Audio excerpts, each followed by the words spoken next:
Buenos días, que Dios les bendiga, amados hermanos, en esta mañana. Le damos gracias al Señor que nuevamente estamos aquí para compartir pensamientos de la palabra del Señor. Quiero invitarles a escuchar un hermoso himno que todos conocemos, espero, Vivo por Fe. En esta ocasión en la voz de Manuel Bonilla.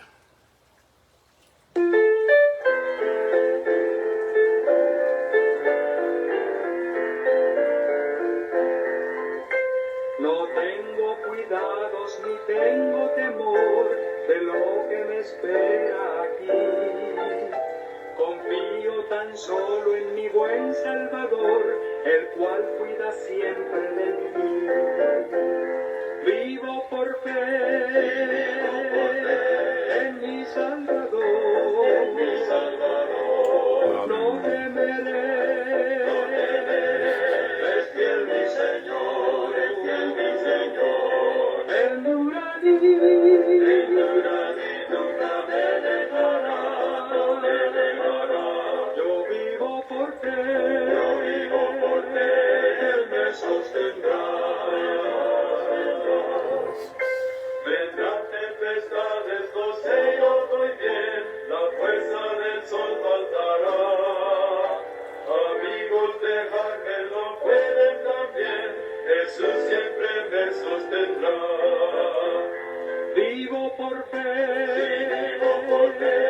en mi Salvador, no temeré, es fiel mi Señor, enduraré, nunca me dejará, yo vivo por fe, Él me sostendrá.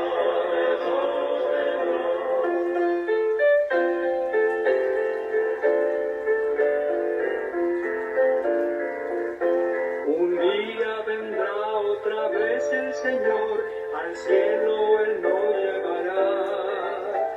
Allí cesarán el afán y el dolor, pues Dios todo dominará.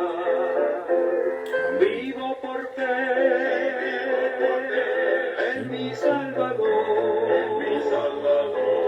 no temeré, es fiel mi Señor, enduraré, nunca me dejará, yo vivo por fe, Él me sostendrá.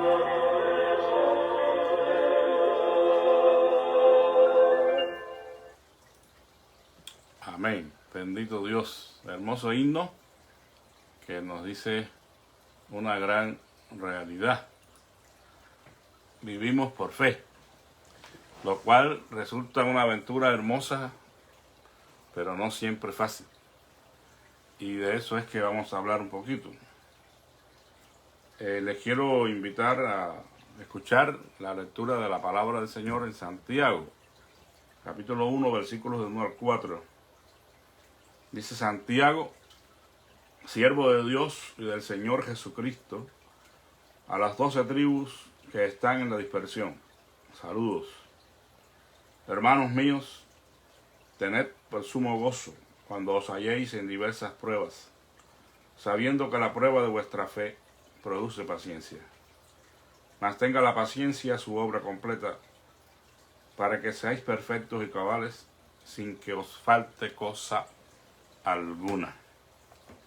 Dios bendiga su palabra y nos ayude en esta mañana para ser inspirados en nuestra fe. Es una pequeña reflexión que quiero hacer en cuanto a lo que, según mi opinión, constituye aquí, en las palabras de Santiago, una paradoja de la fe. Cuando Él nos llama, llama en primer orden a aquellos creyentes de origen judío que se encontraban en la dispersión, y también a todos los creyentes de todos los tiempos, a que sintamos sumo gozo cuando nos hallemos en las diversas pruebas de nuestra fe. lo que constituye una paradoja. Una paradoja es una especie extraña u opuesta a la opinión común. Es cuando alguien dice algo que resulta un poco extraño, un poco raro, un poco opuesto al sentido común, a la opinión común de todos, al sentir de todos. Y la Biblia está llena de paradojas. Realmente hay muchas paradojas en la Biblia. Conceptos que parecen a la mente humana a primera vista una contradicción. Por ejemplo, la Biblia dice, si queremos vivir, primero debemos morir. Juan 12:25. Si anhelamos recibir, primero debemos estar listos para dar. Si deseamos ser los primeros, debemos disponernos a ser los últimos. Y así hay muchas paradojas. Y una más es esta de Santiago, que nos llama a sentir sumo gozo cuando nos hallemos en diversas pruebas. Bueno, hay muchos aspectos aquí a considerar que vamos a pasar por alto. Simplemente vamos a mencionar que quien escribe está haciendo o se está constituyendo para ellos un ejemplo. Estas personas eran creyentes de origen de origen judío, que habían creído en Cristo y se encontraban en la dispersión. Y lógicamente pues estaban siendo perseguidos por causa de su fe en el Mesías. Y esparcidos por todo el mundo, y en esta situación pues necesitaban el consuelo y la fortaleza que pudieran dar los líderes de la iglesia. Y Santiago es el primero, ¿verdad?, que se dispone para hablarles, para darles ánimo y aliento. Y si ustedes pueden apreciar, aquí él dice, Santiago, siervo de Dios y del Señor Jesucristo. Lo que al momento captaría la atención de estas personas y dirían, este hombre es un hombre de Dios, es un hombre humilde, alguien que también es copartícipe de la misma fe. No se llama para nada apóstol, ni que era el hermano del Señor Jesucristo, ni obispo de Jerusalén, simplemente siervo, un esclavo más de Jesucristo. Cuando algún pensamiento de esta naturaleza paradójico nos llega, una de las cosas que tenemos a favor para recibir ese pensamiento paradójico es el ejemplo, es de quién viene. Y resulta que Santiago está haciendo un ejemplo de suficiente motivación para ellos para soportar las pruebas. Y sabemos, ¿verdad?, que según la tradición, Santiago murió a espada. Aquí debemos hacer notar que la prueba de la fe es algo que no podremos evitar. O sea, siempre será necesario que nuestra fe sea probada. Es inevitable. Santiago dice, tened por sumo gozo cuando os halléis en diversas pruebas. Él no dice, si en alguna ocasión llegan a encontrarse en prueba, entonces ténganlo por sumo gozo. No, él lo da por hecho. O sea, cuando os halléis en la prueba de vuestra fe, ustedes tengan por sumo gozo esa realidad. O sea, se da por sentado que van a pasar por pruebas, porque la fe debe ser probada, según lo que nos enseñan las Escrituras. Es necesario que nuestra fe sea probada, para que una vez probada nuestra fe resulte más preciosa que el oro y nosotros recibamos las bendiciones de Dios. Además, Santiago menciona aquí que las pruebas serían diversas, y esta es una palabra interesante. En la versión popular se traduce a pruebas de toda clase, o sea, diferentes tipos de pruebas. Es decir, que la creatividad de Dios se puede ver aún en la manera en que Él prueba la fe de sus hijos.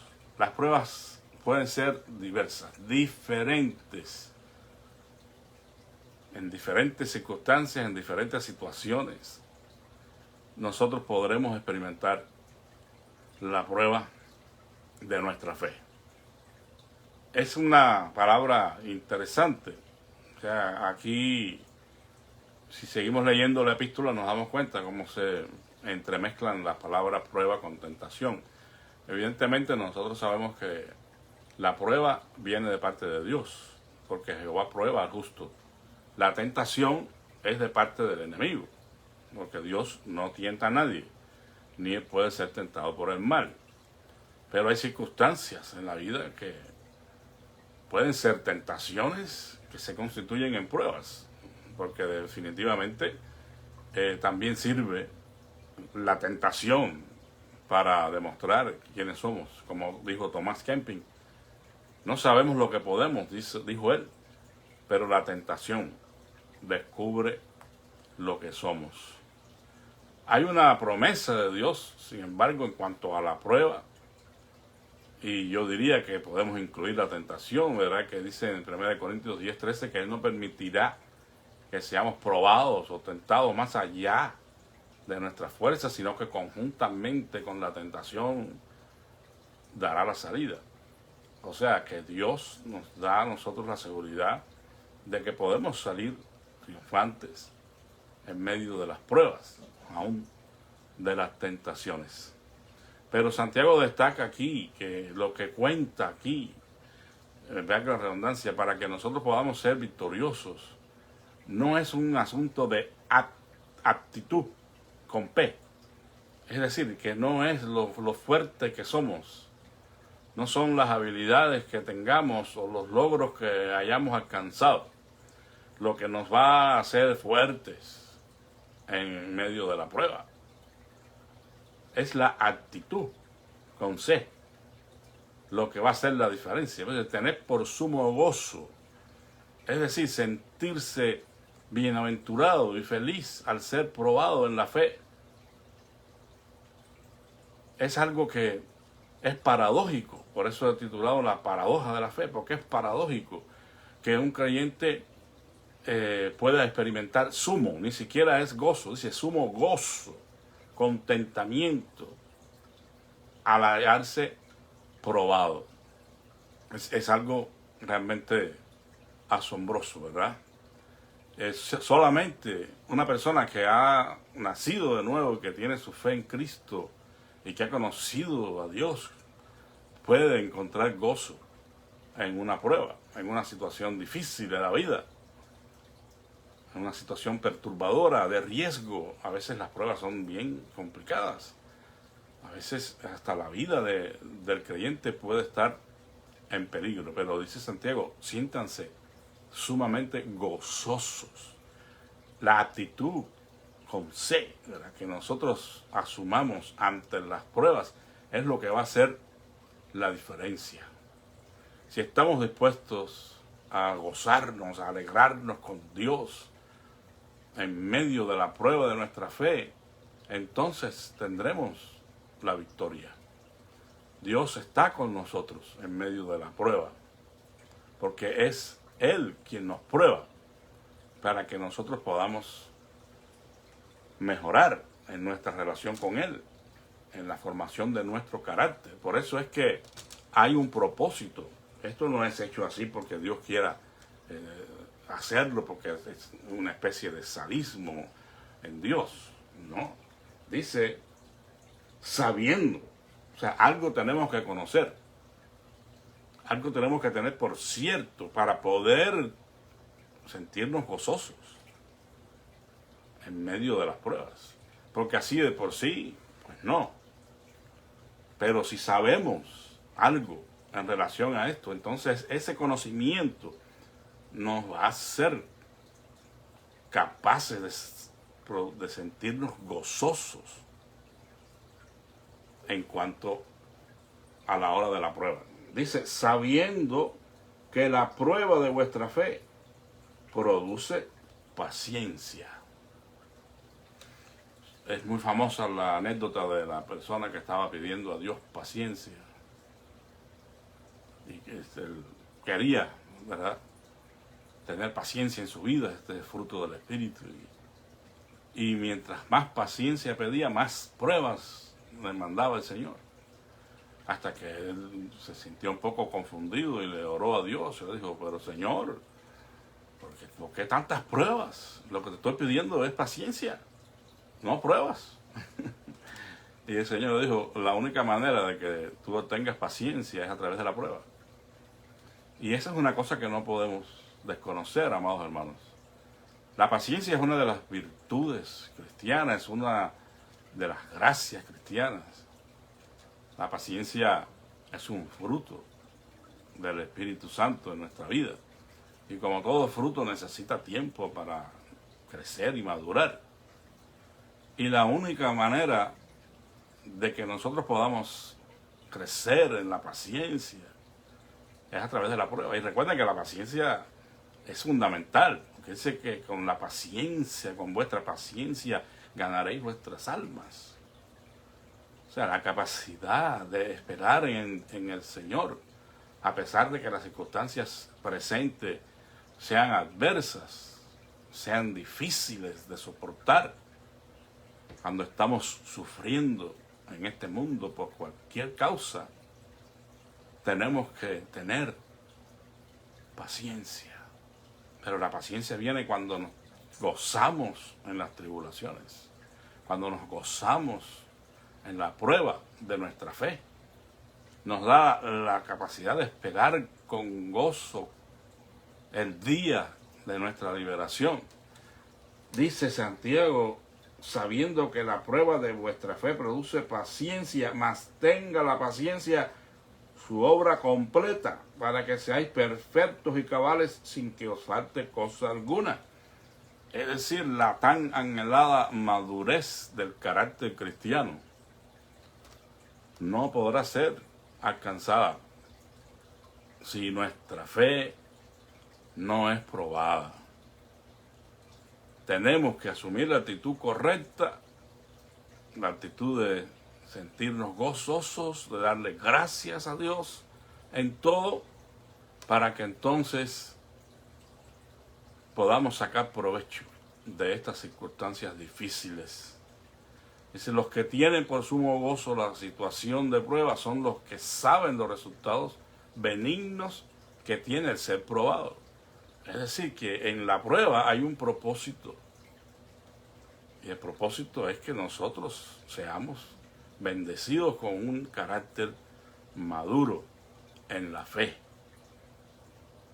No es que nos hagamos perfectos de la noche a la mañana, pero hay una perfección de la cual habla aquí Santiago, ¿verdad? Para que sean perfectos y cabales, sin que os falte cosa alguna. La perfección cristiana de la cual hablamos es una perfección en el amor, una perfección que puede llegar a hacernos sentir gozosos en medio de las situaciones difíciles.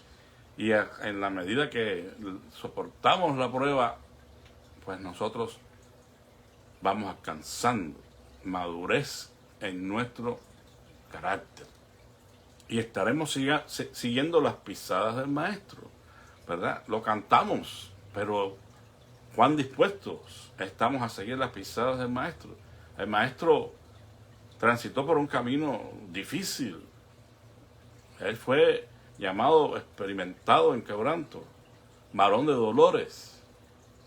O sea, él sufrió la afrenta, el oprobio, el desprecio de los hombres, de los suyos. Y estuvo dispuesto a ser llevado como oveja al matadero. Dice, enmudeció y no abrió su boca.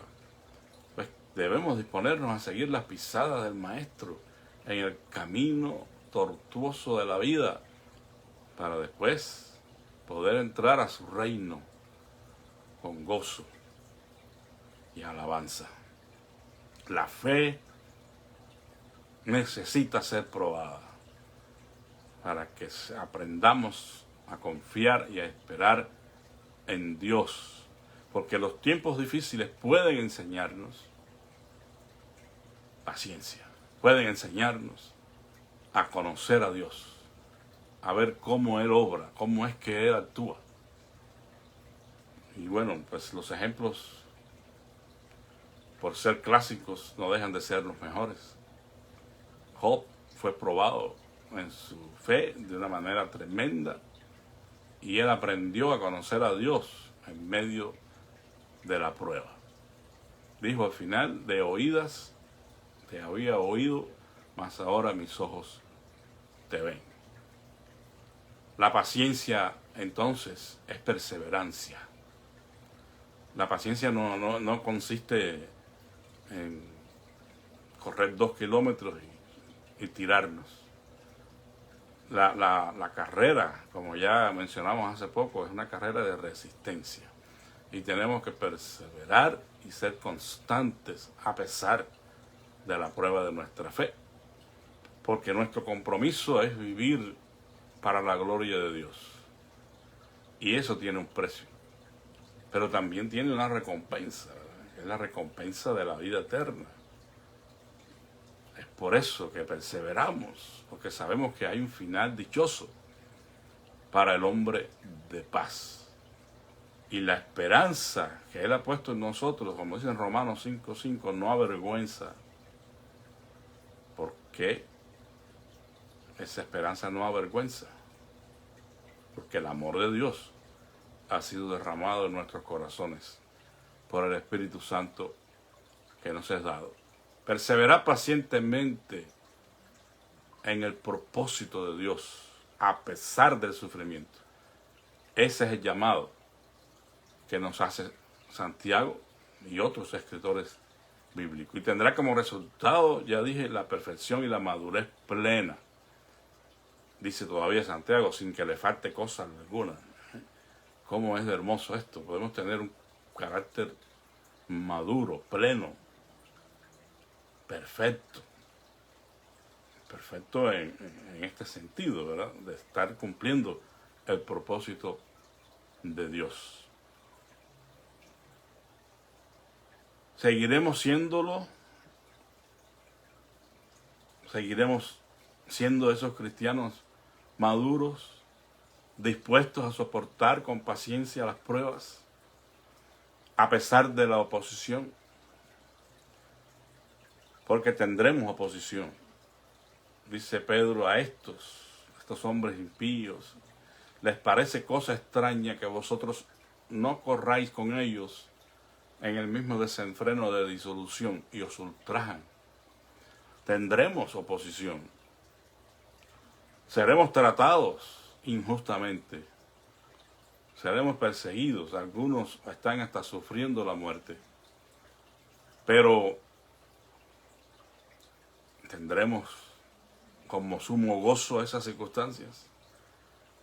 Solamente si esa es nuestra actitud, si esa es nuestra fe, podremos alcanzar la madurez y podremos decir que en Cristo somos más que vencedores.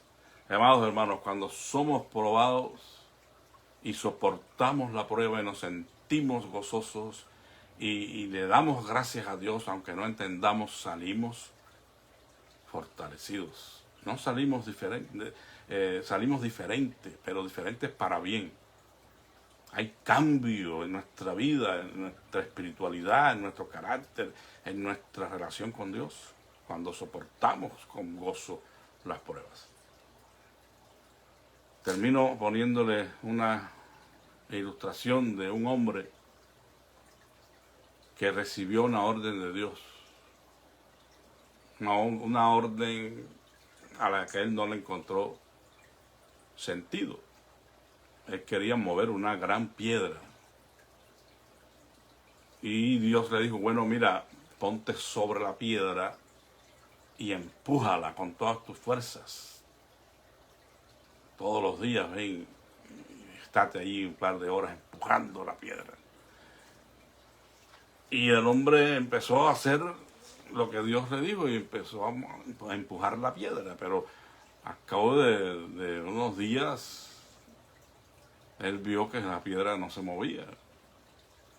Y entonces dijo, no, estoy perdiendo mi tiempo, estoy gastando energías aquí, expuesto al sol, a la lluvia, y esta piedra no se mueve. Y dejó de empujar la piedra. Pero ella había estado un buen tiempo empujando la piedra. Y entonces vino el Señor y vio que el hombre ya no estaba empujando la piedra. Y le dijo, fulano, ¿qué pasó? ¿Qué pasó ya que ya no estás empujando la piedra? Dice, Señor, pero si es que llevo meses empujando la piedra y esa piedra no se mueve. Y el Señor le dijo, ¿y quién te dijo a ti que movieras la piedra? Yo no te dije que movieras la piedra, yo te dije que empujaras la piedra. Y sí, pero es que esa piedra es imposible. Sí, yo sé que es imposible, porque la piedra la muevo yo, no tú. Ahora, no has perdido tu tiempo, mírate en el espejo. Y cuando se miró, el hombre estaba bien fornido, había desarrollado músculos en sus brazos, en su estómago, en sus piernas. Y se quedó asombrado, ¿seré yo este? Y el Señor dijo, eso es lo que yo quería, que tú te hicieras fuerte, robusto, musculoso, al empujar la piedra, pero moverla no es tu trabajo. La piedra la muevo yo, y el Señor hizo así, con un dedito, y movió la piedra. Porque, amados hermanos, lo que produce en nosotros este esfuerzo en obedecer a Dios es fortaleza espiritual. Las circunstancias no las podremos cambiar, muchas de ellas están fuera de nuestro alcance, como el mover la piedra para este hombre. Hay situaciones en nuestra vida que no podemos cambiar, que se presentan a veces de pronto, y lo único que tenemos que hacer es mantenernos empujando la piedra para que entonces podamos recibir la fortaleza de Dios. El Señor les bendiga. Muchas gracias por escuchar la palabra de Dios, y espero que Él esté obrando en sus vidas y en las peticiones que tienen delante de Él. Vamos a orar. Te damos gracias, Padre, por esta palabra que en esta mañana nos has dado a través de tu siervo Santiago, Señor, y este llamado que nos hace a considerarnos gozosos cuando nos hallemos en diversas pruebas, sabiendo que la prueba de nuestra fe produce paciencia, y la paciencia tiene su obra completa para que seamos perfectos y cabales sin que nos falte cosa alguna. Tú sabes cuál es la situación personal que vive cada uno de mis hermanos. Tú conoces sus pruebas. Tú conoces, Señor, sus padecimientos, sus sufrimientos. Pero ayúdanos a todos a que en medio de ellos nosotros podamos glorificar tu nombre y podamos esperar pacientemente en ti, sabiendo que tú tienes un final dichoso para nosotros. Yo te ruego en esta hora que tú seas con todos los enfermos, y que en tu misericordia tú extiendas tu mano, Señor, y traigas sanidad para ellos. Tú conoces, Dios, cuál es la situación de tantos que en estos tiempos están siendo expuestos a diferentes enfermedades, sobre todo, Señor, a este virus que no se acaba de quitar. Ten compasión y misericordia de los que han sido infectados y llévales en progreso hacia la recuperación total, Señor. Guarda sus vidas. Mira este familiar de nuestra hermana Heidi Marín, que tiene una recuperación lenta con coronavirus. Te rogamos que tú pongas tu mano poderosa sobre su vida. Padre Santo, te rogamos que seas con todas las demás personas, que todos los días estamos pidiéndote que tú intervengas a favor de ellas y les levantes, y les sanes, y les restaures, les consueles, y les fortalezcas. Gracias porque tú respondes a nuestras oraciones. Alabamos y bendecimos tu nombre, Señor, y te damos gracias por todo y en todo, en el nombre de Jesús. Amén. La paz del Señor Jesucristo sea con todos ustedes, amados hermanos. Que Dios les dé un día de mucha bendición.